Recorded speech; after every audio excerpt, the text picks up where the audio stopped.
Hey everyone, welcome back to another video. I saw Sal Grover post this today. In fact, it's from the Telegraph and it's about trans teachers and how they must be allowed to use the same showers as female colleagues.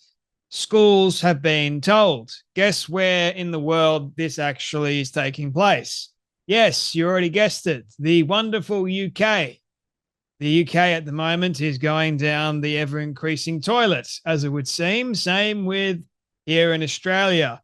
This week, in fact, I made two videos now of New South Wales and how they passed a rather egregious and dangerous bill saying that men can now change their birth certificates to reflect that of a woman and actually enter into girls' locker rooms, bathrooms, whatever else, and the woman can say nothing about it.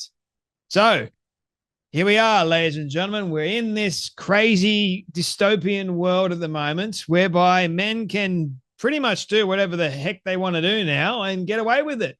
If all they need to do is identify as being something they're actually not and really not get in any trouble, the world is a mess.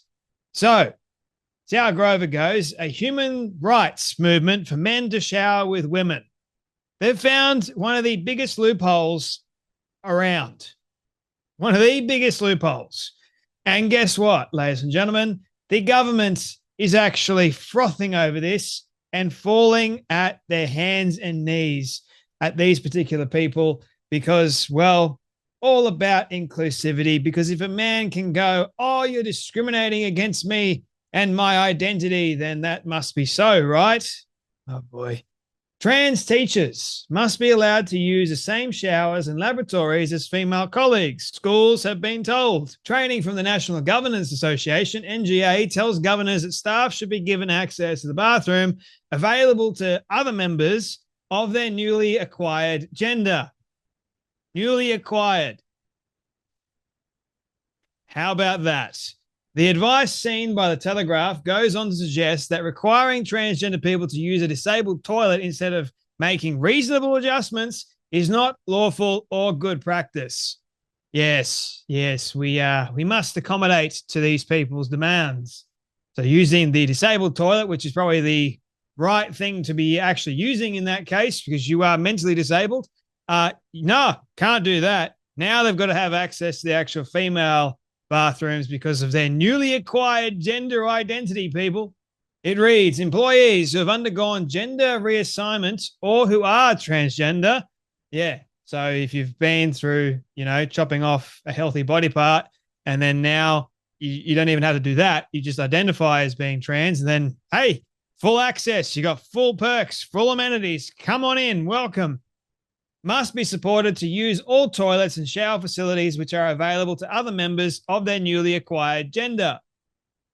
Newly acquired, people, not something you've had for a long time or since birth. Nah, newly acquired. Requiring transgendered people to use disabled toilet facilities instead of making reasonable adjustments is not lawful or good practice. The NGA is the National Membership Association for Governors, Trustees, and Governance Professionals in England, state schools and trusts. Well, trust a government-funded organization or an organization like this as such to really wreck it for the likes of real women everywhere. Trust an organization like this to put the safety and, well, the privacy of real women at significant risk. Well done. More than 80,000 members across 70% of schools and trusts in England have access services, which include advice, training, and events. Shocked at this content. A chair of governors at a secondary academy told the Telegraph, I decided to take the NGA Equality and Diversity training today to keep myself up to date. I'm shocked at this content that's part of the slide deck. Maya Forstater, the CEO of What Matters, a human rights charity, said the training was grossly irresponsible and deeply disturbing. She said, nowhere in the Equality Act does it say that men who identify as women have the right to access female toilets.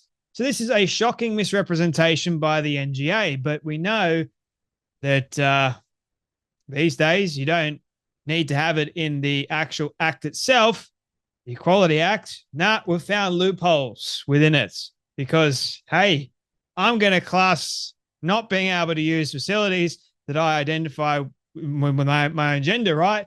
I'm going to class that as discrimination if I don't get to use it. Employers are required by law to provide single, toilets unless they are fully enclosed unisex rooms. It is grossly irresponsible for the NGA to tell school governors and trustees otherwise.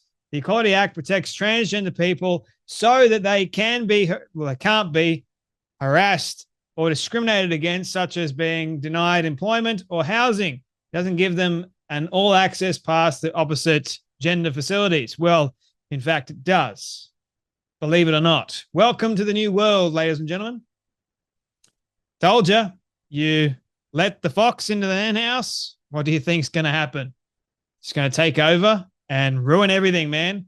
There'll be no more hens left. It is deeply disturbing that school governors are being misinformed by the NGA in a way that breaches the rights of teachers and other staff to basic privacy and dignity. Well, yeah, forget basic privacy and dignity because you're a woman. You got none. Guess what? It's all gone to the transgender man. In June, the Education Secretary said trans women with penises could use women's lavatories under Labor's plan to make gender change easier. How about that, man? Never thought I would say it, but here we are once again. Men that identify as women that have penises entering into the women's lavatory, showing off all the glory. Here we go, ladies and gentlemen. Unbelievable. Bridget Phillipson said that a trans woman who had a gender recognition certificate, they got certificates now, fantastic, would be using female toilets, would be using female toilets if they had not had reassignment surgery. Yeah, well, even if they had reassignment surgery, I still wouldn't want them in my bathroom. Use a disabled toilet. You are, in fact, disabled. To obtain a GRC, trans people have to receive a sign-off by a panel of doctors and lawyers and provide 2 years of evidence that they have been living in their new gender. Labor has said it is planning to simplify the process, which it has branded degrading and torturous. You can't make any of this stuff up. You can't. Like, these people are dingbats and they're bat crap insane coming up with this sort of stuff. Oh, it's degrading and torturous to wait 2 years of being in the new gender, man. Lunatics are actually running the country for trans people by downgrading both requirements. Yes, we've got to enable these people to get what they want because God forbid that we don't. We're going to have a massive problem on our hands, people. They're going to rise up. The party has said it will keep the requirement for a medical diagnosis of gender dysphoria, but that this could now be provided by a single clinician, not a group, one, who would more than likely be ideologically inclined. Hey, doc, I've got gender dysphoria. Sure you do. You told me that you do, so therefore you've got it. I can say nothing about it. It would also downgrade the requirement for evidence of a 2-year reflection period. Reflection, which could mean a medical diagnosis is all that is needed for a certificate.